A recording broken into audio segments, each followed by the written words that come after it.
To me, everything is about community.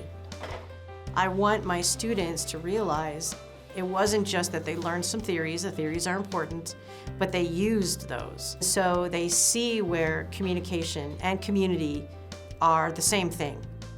I'm in Hubbell, and I'm in the Communication Studies Department. I study health communication and organizational communication.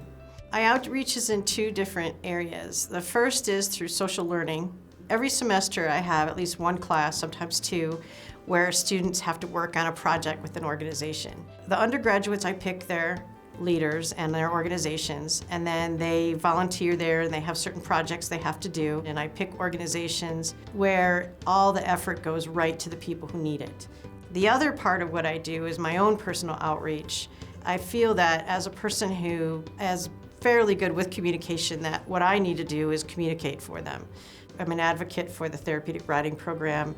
Every time they need help with writing something up or getting letters out to the legislature or support in a project, I'm there. And the fundraising, I try to get students there to help. And I also teach sign language in the schools and volunteer at Casa de Peregrinos. It's two things. If I'm going to have the students do it, I should be doing it too.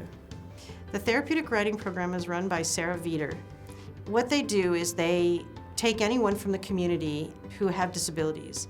She trains students to be therapists with these children, and they put these little tiny children, and sometimes older children and sometimes adults, who can't move, can't function, have no control over their own lives, on the horses, and then they do a series of tasks. And the therapist usually works directly with the child as they go through. And she's run this program basically with no budget for many years. But these children, they live for that half an hour to 45 minutes they get to be on that horse. It's amazing. My daughter as well really inspires me. When she was diagnosed with significant hearing impairment, she went through a lot. And I saw where she lost all of her confidence.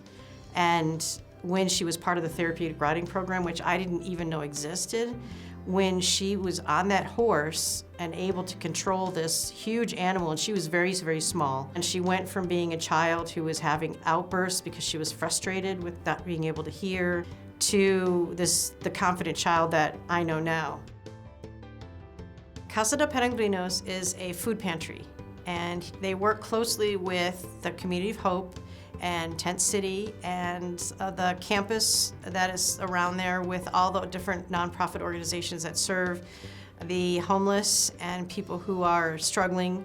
I love working with Lorenzo Alba because he is so passionate about it that when he comes in and talks to students about it, they realize how powerful it is to give people food.